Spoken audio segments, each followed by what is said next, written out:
Hola, buenos días. Voy a hablar en inglés después. Tengo mucho gusto de estar aquí y tengo que agradecer a los organizadores y a la directora general, la fundadora, para haber invitado aquí. Y para mí fue una experiencia bastante interesante de ver cómo usted se encuentran como una familia. Y eso pienso que en Europa nos falta. Y fue una experiencia muy interesante, muy agradable. Y tengo que tomar en Europa para poder explicarlo y partager, no sé cómo se dice en castellano, pero bien. Muchas gracias para haber invitadome y voy a hacer la ponencia en inglés.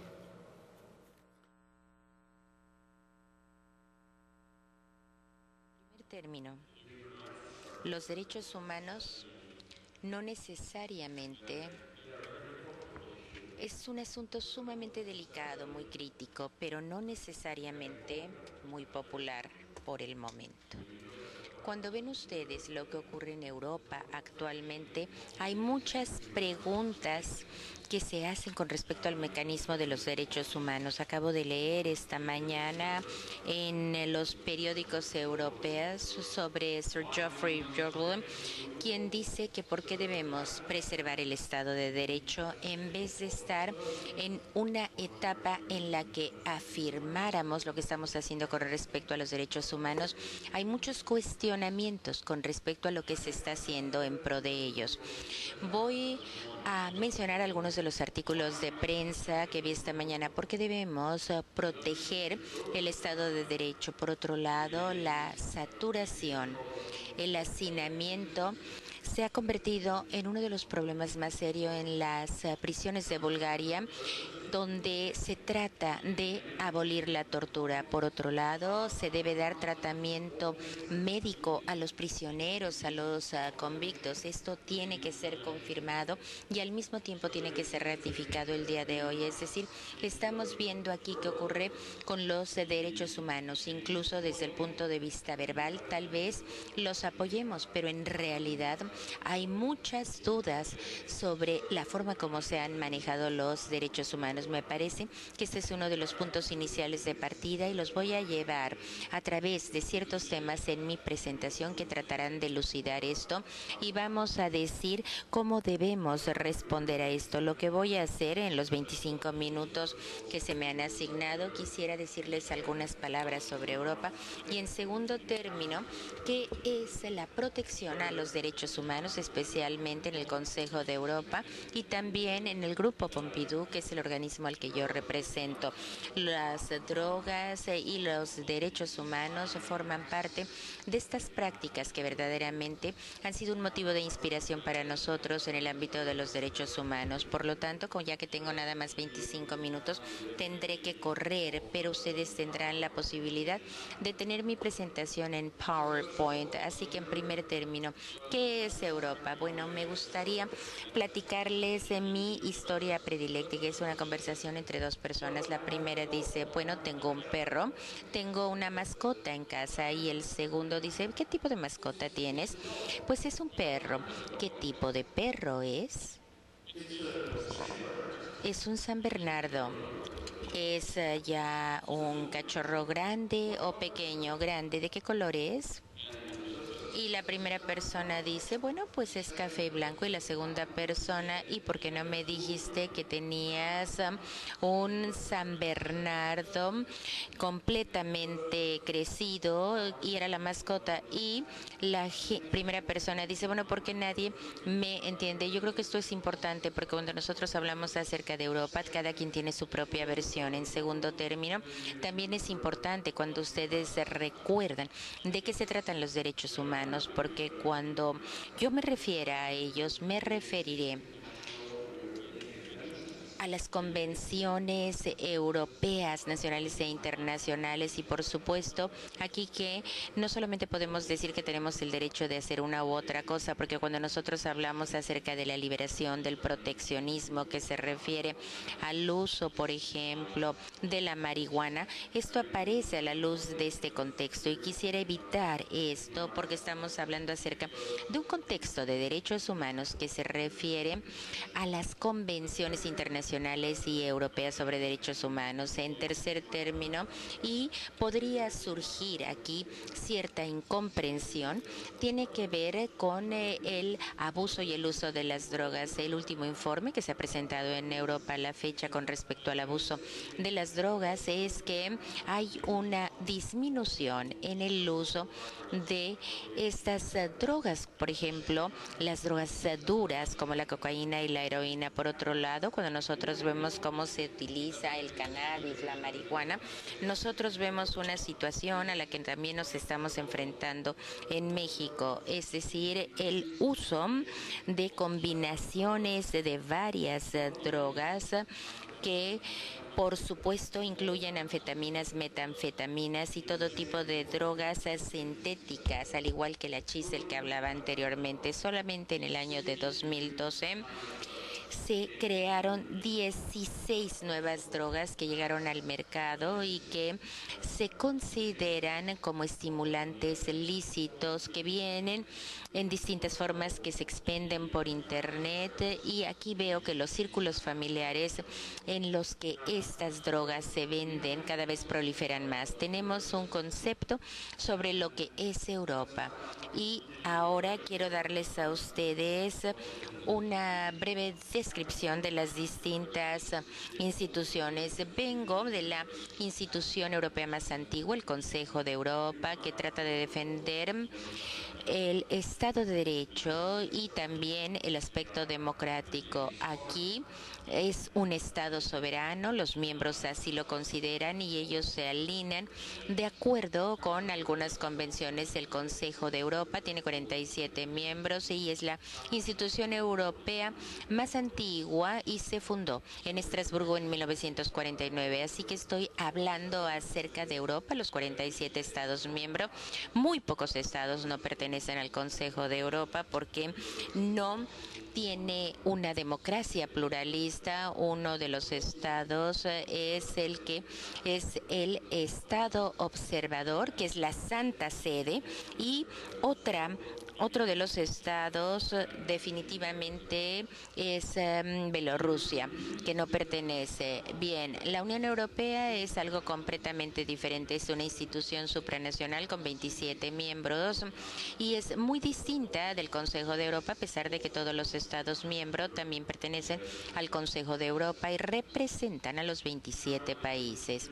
Ahora, la Unión Europea tiene una diversidad de mecanismos a través de los cuales puede hacerse vinculatoria la aplicación de estas reglas y legislaciones. Por otro lado, también vemos la Carta de Derechos Fundamentales y aquí nos estamos acercando a esta presentación, al meollo de esta presentación, puesto que la Carta realmente se ha manejado a nivel de la Unión Europea para hacer todo aquello que pueda proteger a los drogadictos y la drogadicción desde el punto de vista social, porque en el artículo 35 aquí se tiene acceso a la salud preventiva, a la atención preventiva, de acuerdo con las condiciones estipuladas en las leyes internacionales. Por lo tanto, esta es la primera referencia que se hace a los derechos humanos, a la atención a la salud, al tratamiento médico y también a la atención que debe brindarse a los drogadictos. En el Consejo de Europa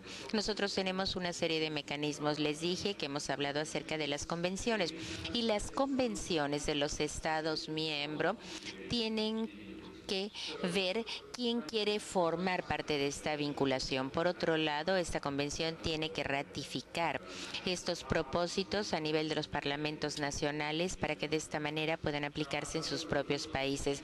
Voy a hablar acerca de estos mecanismos en relación con los derechos humanos y sobre el impacto que tiene en la drogadicción. En primer término, esta convención tiene por objeto proteger a las personas que tienen la posibilidad de hacer un proceso automático de la información personal. Al mismo tiempo, esto tiene que ver con la salud, y las leyes nacionales da salvaguardas importantes. Esa es una de las cosas importantes de esta convención. Ahora tenemos otra convención del Consejo de Europa en cuanto a la biomedicina. Se refiere, por supuesto, la supremacía del ser humano implica que definitivamente tiene que tener acceso a una atención a la salud de buena calidad y al mismo tiempo contar con un consentimiento informado cuando va a hablarse de tratamiento. Estos son algunos de los elementos importantes, porque veremos posteriormente que una de las contradicciones a las que nos enfrentamos es hasta qué punto estamos tratando con pacientes que tienen un consentimiento informado o hasta qué grado es lo que vemos en una diversidad de estados. Existe coerción o cuasi coerción en cuanto al tratamiento que se va a dar, es decir, sobre todo en el entorno penitenciario. Bueno, me parece a mí que una de las convenciones más importantes y es obligatoria para todos nuestros miembros, los Estados miembros, es la que tenemos con respecto a las libertades humanas. Es un tratado internacional que fue redactado en 1950, al quien dice que lo hicieron los conservadores británicos para proteger los derechos humanos en Europa. Básicamente fue liberal en esencia y también se preservaron los derechos políticos. Es importante que tengamos esto presente y por lo tanto es un instrumento viviente que se aplica a la luz de lo que ocurre en las condiciones actuales. Ahora, la Convención Europea de Derechos Humanos se deriva de que los Estados miembros forman parte de esta convención y los nuevos miembros se espera que de ellos se ratifique la convención en la forma más expedita posible, porque de esa manera uno no puede pertenecer a esta convención si no se ha ratificado esta propuesta, y no se puede ratificar la Convención de Derechos Humanos si uno no es miembro del Consejo de Europa. Entonces estamos aquí en una especie de trampa que tenemos que tomar en consideración para poder ratificar la convención. Al mismo tiempo, contiene una serie de artículos y protocolos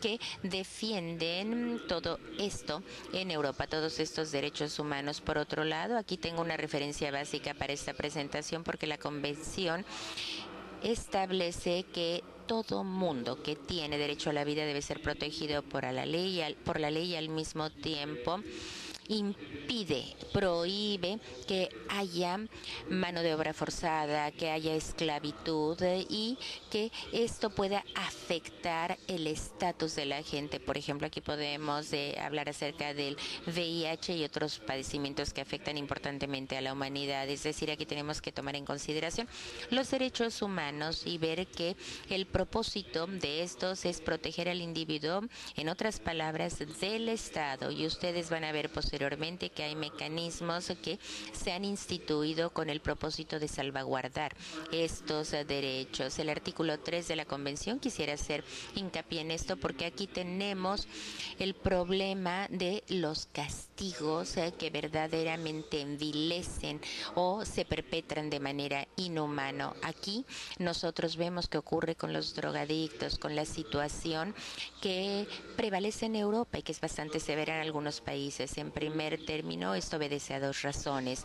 Por un lado, este artículo se refiere a una obligación negativa, que es que los estados no deberán perpetrar un tratamiento que degrade o envilezca o vaya en contra de la naturaleza humana.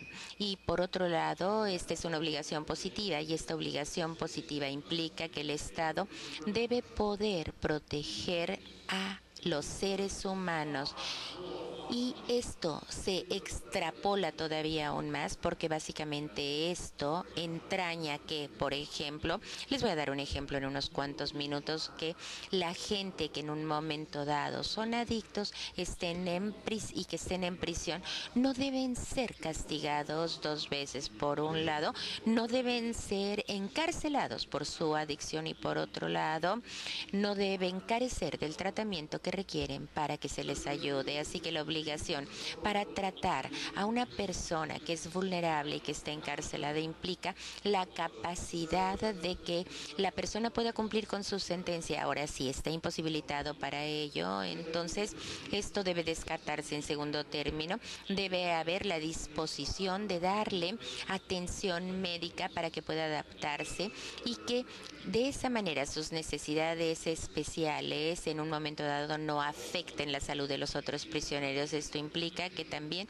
deberán adaptarse las condiciones en las que se haya detenido al recluso o para que de esa manera pueda encauzársele correctamente. En Europa, quiero decirles a ustedes que en algunos países esto se sigue más al pie de la letra que en otros, y las referencias que hice al principio de esta disertación, por ejemplo, en Ucrania, en Bulgaria, en Georgia, pero también en Rusia, es donde estos problemas definitivamente no se les ha prestado la atención debida. Por otro lado, ustedes pueden ver una diversidad de cosas desde el punto de vista jurídico, pero esto no necesariamente significa que al mismo tiempo los estados deberán ser obligados a cumplir con esto. Nosotros tenemos estas salvaguardas, estas protecciones mismas que tienen que ser instrumentos para controlar esto.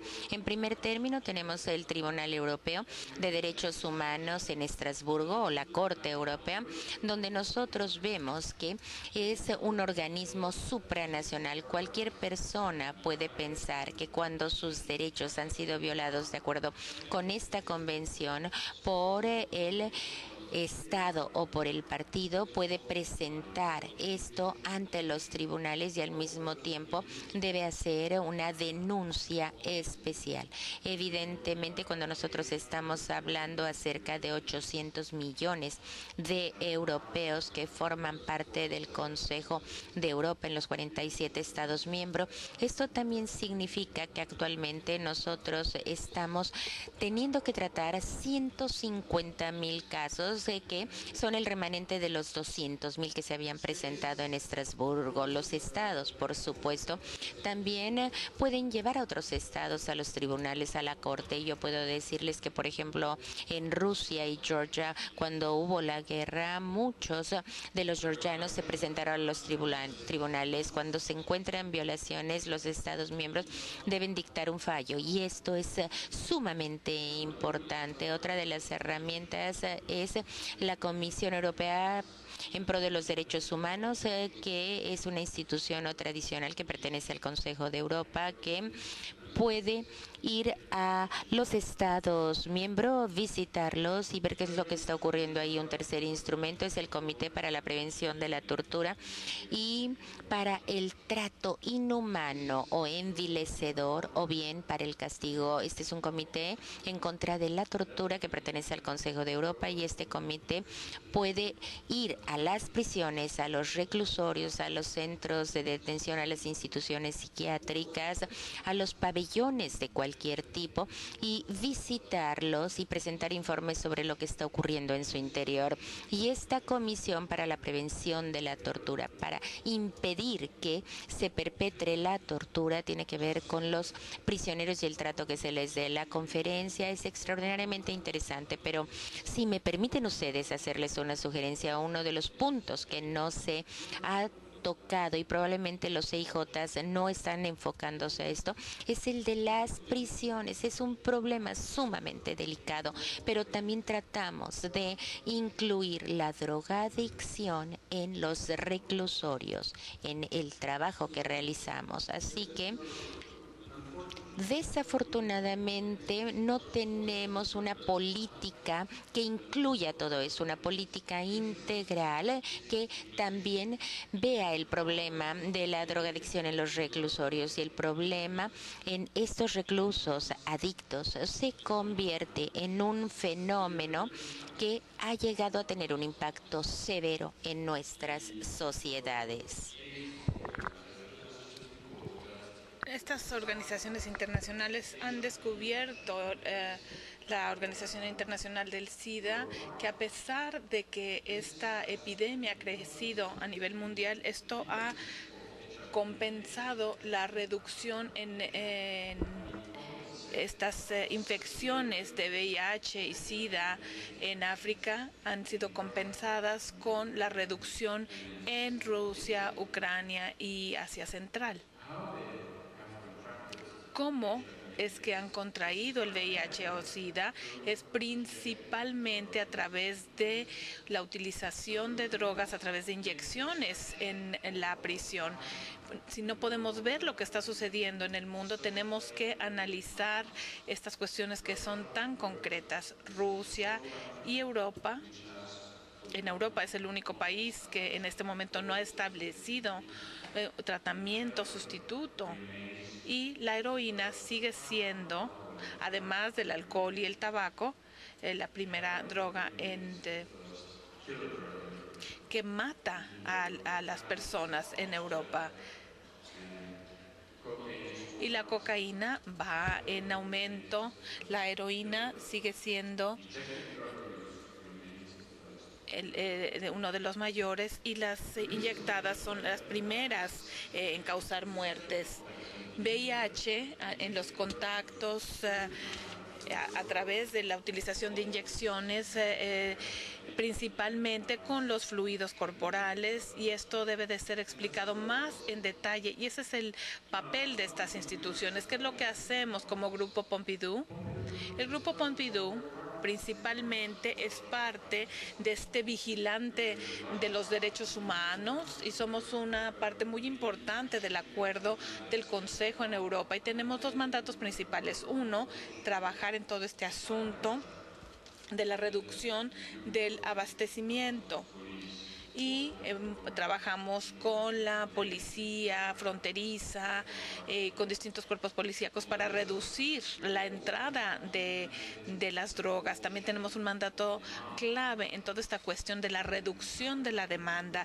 El Grupo Pompidou, de hecho, fue el primero en establecer el indicador del Grupo Pompidou, que es el de la reducción de la demanda, o la demanda dentro, la cuestión del tratamiento, cuántas personas se reclutaban al tratamiento, porque antes de esto no sabíamos cuántas personas estaban involucradas en el abuso de las drogas. Las partes interesadas pueden ser, todos los interesados pueden ser parte del Grupo Pompidou, incluyendo parte de los estados africanos. Nuestras prioridades temáticas es llevar a los derechos humanos al frente de todas nuestras políticas en cuanto al control de drogas. Cuando hablamos acerca de llevar los derechos humanos al frente, básicamente para nosotros significa que ese debe ser un abordaje basado en derechos humanos que signifique la incorporación de todas las normas de derechos humanos hacia una política específica, en este caso de drogas.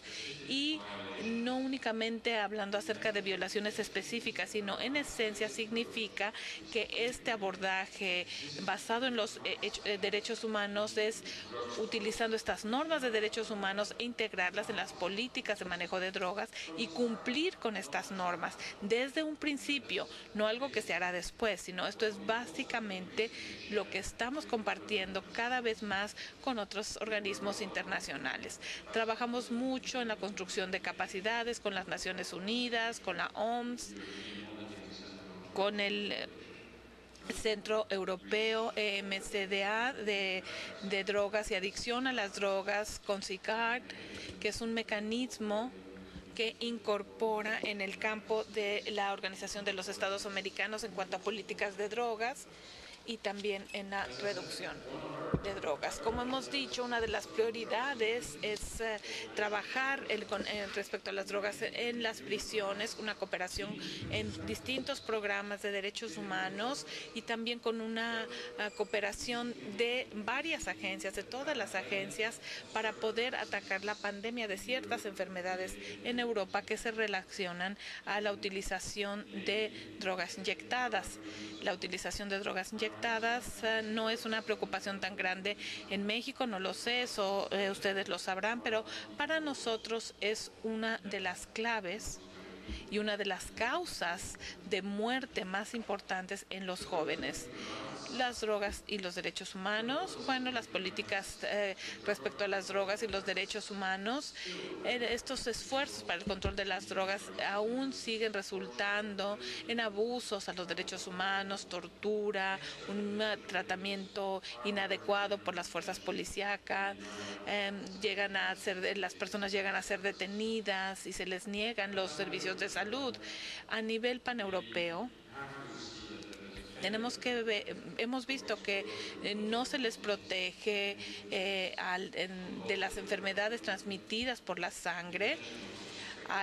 Debe haber un tratamiento obligatorio para la adicción a las drogas. En ocasiones se les niega atención médica a los adictos cuando están teniendo todos los síntomas de no utilizarlas, y hay distintas convenciones para manejar todas estas cosas. Los distintos estados deben de revisar y trabajar para reducir el abastecimiento y demanda de las sustancias controladas.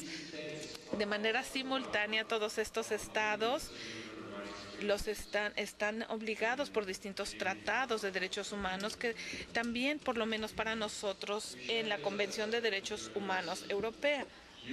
Los derechos humanos entran lo que es la parte principal del manejo de las políticas del control de las drogas. Tenemos un reporte mundial de las drogas de la Agencia de las Naciones Unidas en contra de la droga y el delito del 2010, y también lo podemos ver en el reporte del 2012, donde dice que los derechos humanos en el control de las drogas, hay millones de personas, incluyendo a los niños, que cuando se les atrapa utilizando drogas, se les manda a la cárcel, se les manda a prisión sin tratamiento, simplemente porque están utilizando drogas. Eso no quiere decir que no vayan a estar protegidos por la ley.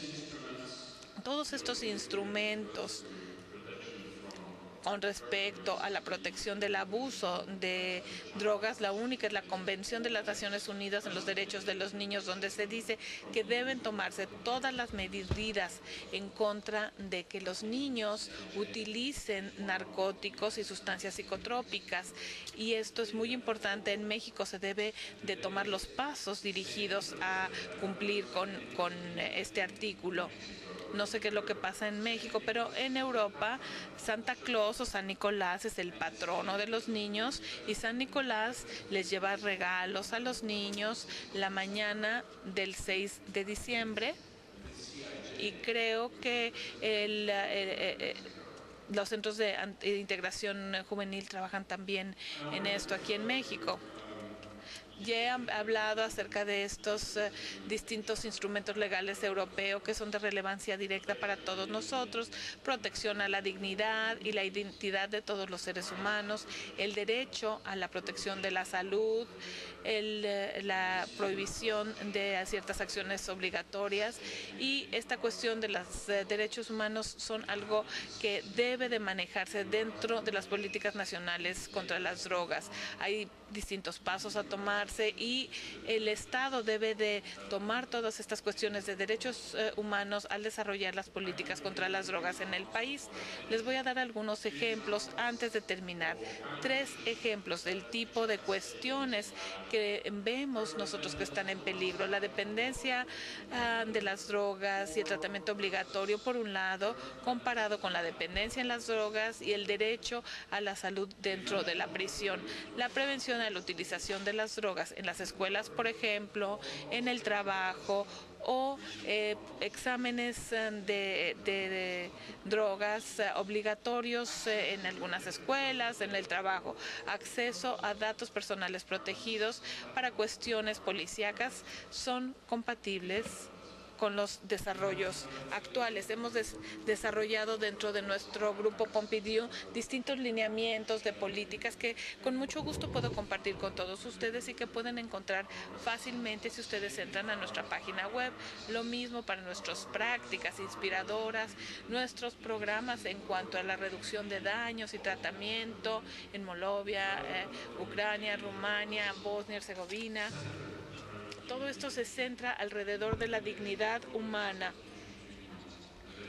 y el tratamiento que hay disponible en los distintos países, como en Marruecos. Yo estoy muy orgulloso de mi hijo, que ha ganado un premio en la prevención de la utilización de las drogas, que es un premio, un reconocimiento que se les da a los jóvenes que están comprometidos a la prevención del uso de drogas, y es un premio que se otorga cada 2 años.